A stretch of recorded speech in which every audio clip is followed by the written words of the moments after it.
The stupid does not attain Godhead because he wants it, while the wise person enjoys the supreme Godhead without even wanting it. Even when living without any support and eager for achievement, the stupid are still nourishing samsara, while the wise have cut at the very root of unhappiness.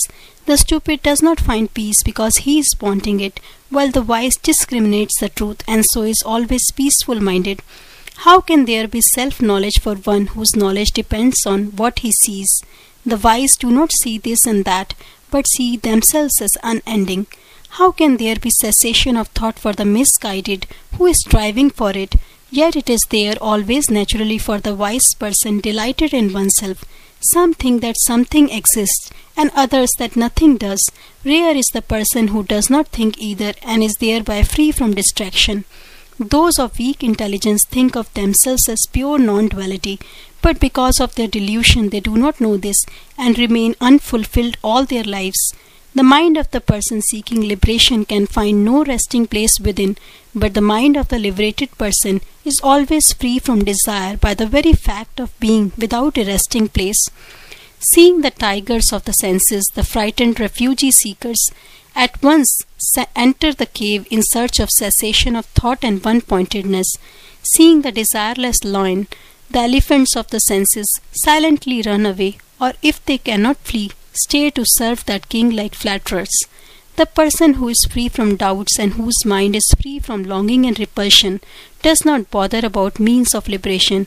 Whether seeing, hearing, feeling, smelling or tasting, such a one lives at ease. One whose mind is pure and undistracted from the simple hearing of the truth sees neither something to do, nor something to avoid, nor a cause for indifference.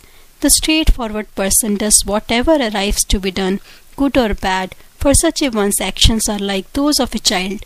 By inner freedom one attains happiness, by inner freedom one reaches the supreme, by inner freedom one comes to absence of thought, by inner freedom to the ultimate state. When one sees oneself as neither the doer nor the reaper of the consequences, then all mind waves come to an end. The spontaneous, unassumed behavior of the wise is noteworthy, but not the deliberate, purposeful stillness of the fool. The wise who are rid of imagination, unbound and with unfettered awareness, may enjoy themselves in the midst of many goods, or alternatively go off to mountain caves. There is no attachment in the heart of a wise person, whether he sees or pays homage to a learned sage, a celestial being, a holy place, a maid, a king, or a friend. A mystic is not in the least put out, even when humiliated, by the ridicule of servants' sons, wives, grandchildren, or other relatives. Even when pleased, one is not pleased, not suffering, even when in pain. Only those alike can know the wonderful state of such a person. It is the sense of responsibility which is samsara. The wise who are of the form of emptiness, formless, unchanging and spotless, see no such thing. Even when doing nothing, the fool is agitated by restlessness, while a skillful person remains undisturbed even when doing what there is to do. Happy one stands, happy one sits, happy sleeps, and happy one comes and goes. Happy one speaks and is silent, and happy one eats and yet fasts. This is the life of a person at peace. One at home in one's very nature feels no unhappiness in one's daily life, like worldly people, remains undisturbed like a great lake, now finds all sorrow gone. Even abstention from action leads to action in a fool, while even the action of the wise person brings the fruits of inaction. A fool often shows aversion towards belongings, but for one whose attachment to the body has dropped away, there is neither attachment nor aversion. The mind of the fool is always caught in thinking or not thinking, but the wise person's is of the nature of no thought, because that one spontaneously thinks what should be thought. For the seer who behaves like a child, without desire in all actions, for such a pure one there is no attachment even in the work being done. Blessed is one who knows oneself and is the same in all states, with a mind free from craving, whether one is seeing, hearing, feeling, smelling or tasting.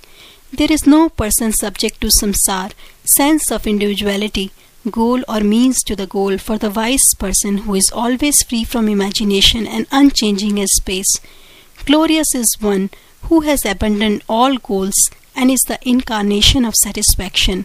Such a one's nature and inner focus on the unconditioned is quite spontaneous.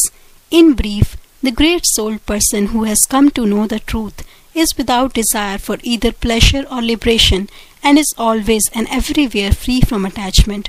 What remains to be done by the person who is pure awareness and has abandoned everything that can be expressed in words from the highest heaven to the earth itself? The pure person who has experienced the indescribable attains peace by one's own nature, realizing that all this is nothing but illusion and that nothing is. There are no rules, dispassion, renunciation or meditation for one who is pure receptivity by nature and who admits no knowable form of being. For one who shines with the radiance of infinity and is not subject to natural causality, there is neither bondage, liberation, pleasure nor pain. Pure illusion reigns in samsara, which continues until self-realization. The enlightened person lives in the beauty of freedom from me and mine, from the sense of responsibility and from any attachment.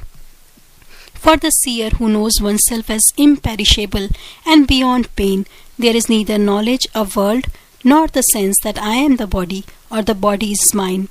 No sooner does a person of low intelligence give up activities like the elimination of thought than he falls into mental chariot racing and babble. A fool does not get rid of stupidity even on hearing the truth. He may appear outwardly free from imaginations, but inside he is hankering after the senses still. Though in the eyes of the world he is active, the person who has shed action through knowledge finds no means of doing or speaking anything. For the wise person who is always unchanging and fearless, there is neither darkness nor light nor destruction nor anything. There is neither fortitude, prudence nor courage for the mystic whose nature is beyond description and free of individuality. There is neither heaven nor hell, nor even liberation during life. In a word, in the sight of the seer nothing exists at all. One neither longs for possessions nor grieves at their absence. The calm mind of the sage is full of the nectar of immortality. The dispassionate does not praise the good or blame the wicked.